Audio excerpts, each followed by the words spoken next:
Imaginez un chercheur capable de lire l'ensemble des publications scientifiques, de parcourir des milliers de sites web fiables et de synthétiser ces informations en quelques minutes seulement. Imaginez maintenant que ce chercheur produise un rapport clair, structuré, accompagné de références et de recommandations concrètes. Si cela vous semble tout droit sorti d'un film de science-fiction, eh bien détrompez-vous. OpenAI a récemment annoncé Deep Research, un agent avancé qui s'approche dangereusement de cette prouesse. Dans cette vidéo, nous allons décortiquer ce qu'est Deep Research et expliquer pas à pas comment il fonctionne.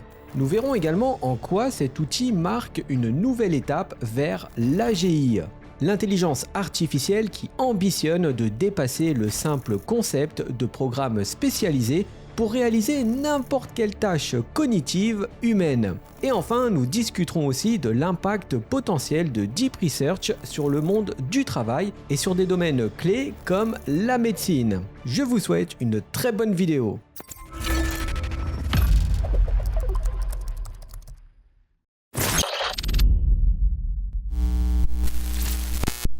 Deep Research n'est pas un simple moteur de recherche. Contrairement à Google, qui se contente de fournir une liste de liens à consulter, cet agent IA a la capacité d'analyser, de comprendre et de rédiger. En pratique, lorsqu'on lui pose une question complexe, il va scruter le web à la recherche de sources réputées fiables, que ce soit articles, études, revues spécialisées, poser des questions de clarification à l'utilisateur afin de bien cerner le contexte et le besoin, synthétiser toutes les données pertinentes trouvées et rédiger un rapport documenté avec des références, des tableaux de comparaison si nécessaire et des recommandations concrètes. Voici un exemple concret.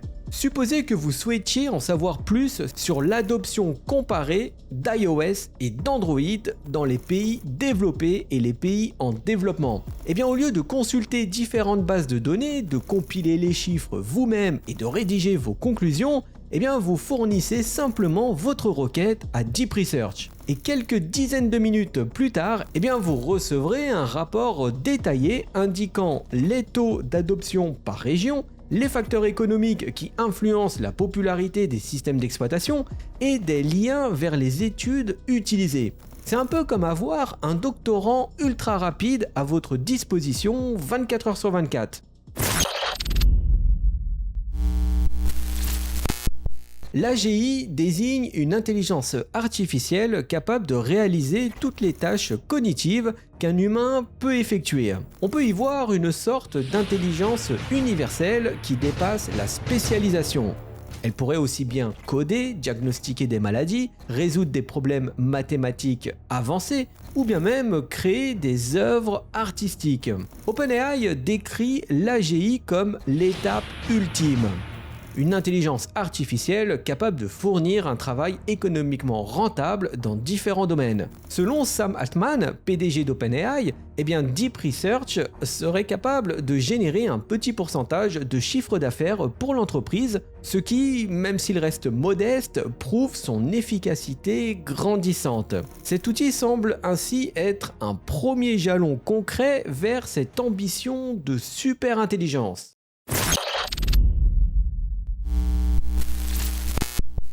Deep Research s'utilise à travers un simple bouton intégré dans ChatGPT, l'outil conversationnel bien connu d'OpenAI. Vous entrez votre requête, l'IA vous pose éventuellement quelques questions de clarification, puis lance ses recherches sur le web. Quelques instants plus tard, eh bien vous recevez un rapport complet contenant un résumé détaillé des informations recueillies, des analyses et recommandations en fonction de votre question, des sources vérifiables pour chaque affirmation et éventuellement des tableaux comparatifs pour structurer les données.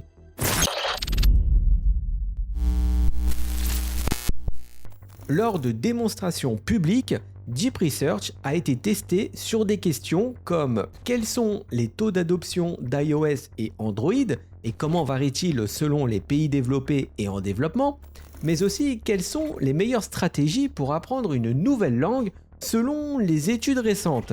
Dans chaque cas, l'IA a su produire en quelques minutes un rapport cohérent bien structurés et riches en informations factuelles. Cela représente un gain de temps gigantesque pour toute personne souhaitant se plonger dans des analyses complexes sans nécessairement avoir les compétences d'un expert ou le temps d'éplucher des centaines de pages.